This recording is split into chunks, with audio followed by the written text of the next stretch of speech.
নমস্কার, দর্পণ নিউজে আপনাদের সবাইকে স্বাগত। আর আপনাদের সাথে থাকছি ভোলানাথ দে। আজ মহাপ্রভু জগন্নাথ দেবের স্নানযাত্রা। সারা দেশের সঙ্গে এই দিন জাঁকজমকপূর্ণভাবে তারকেশ্বরও এই অনুষ্ঠানটি উদযাপন করা হলো। এই দিন তারকেশ্বরের মায়াপুর ইস্কনের একটি শাখার উদ্যোগে এই উৎসবটি উদযাপন করা হয়। এই উৎসবটিকে কেন্দ্র করে তারকেশ্বরের পাশাপাশি হুগলি জেলার আরামবাগ, খানাকুল সহ বিভিন্ন জায়গার মানুষ মিলিত হয় এই উৎসবে। এই দিন ভোরবেলায় মঙ্গল আরতি থেকে শুরু করে জগন্নাথ, বলরাম ও সুভদ্রাকে মন্দির থেকে বের করে দুধ দিয়ে স্নান করানো হয় এবং রাজবেশ ও অভিষেকের পর আবার তাদেরকে মন্দিরে নিয়ে যাওয়া হয়।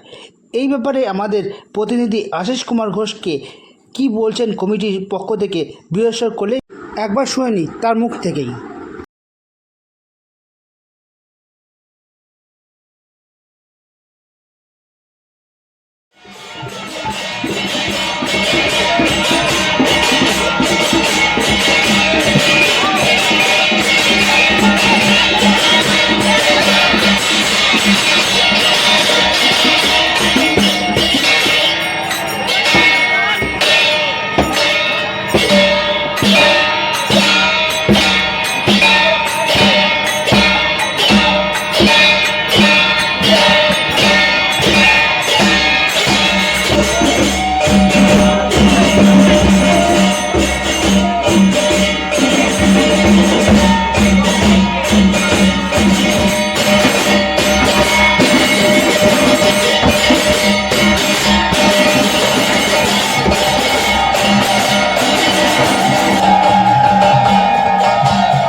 সঙ্গে সঙ্গে তারকেশ্বর সেই অনুষ্ঠান পালিত হচ্ছে, কি বলবেন আপনি? এবং পুষ্পবৃষ্টি হচ্ছে।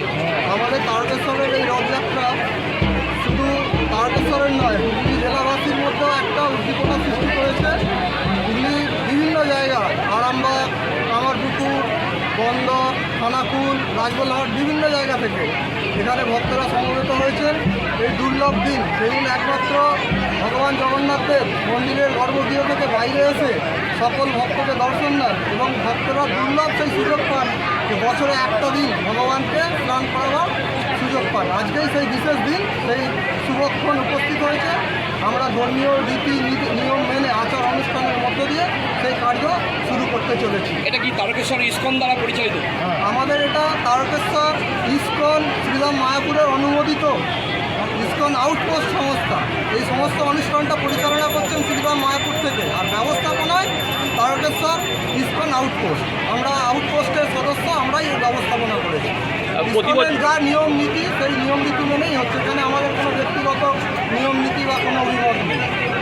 ওই সারাদিন ধরে কী কী অনুষ্ঠান কর্মসূচি আছে? আজকে দৈনন্দিন যেরকম যিনি সকাল থেকে মঙ্গল আরতি, তারপরে ভগবানের শৃঙ্গার দর্শন আরতি, গুরু পুজো হয়েছে। এবার ভগবানের অভিষেক হবে।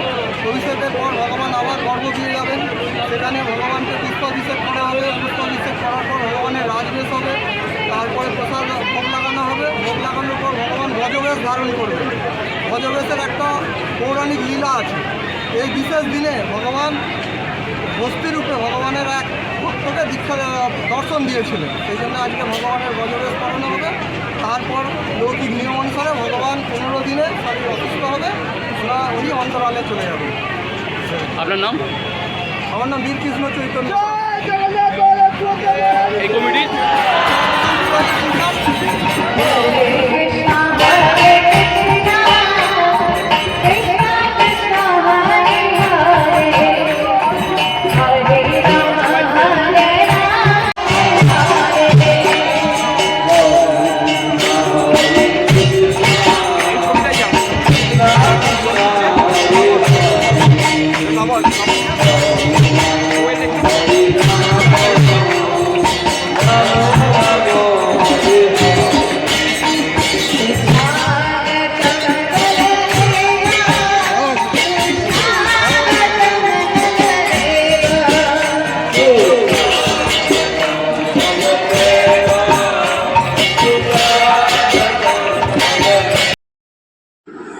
থেকে আশিস কুমার ঘোষের বিশেষ রিপোর্ট দর্পণ নিউজ।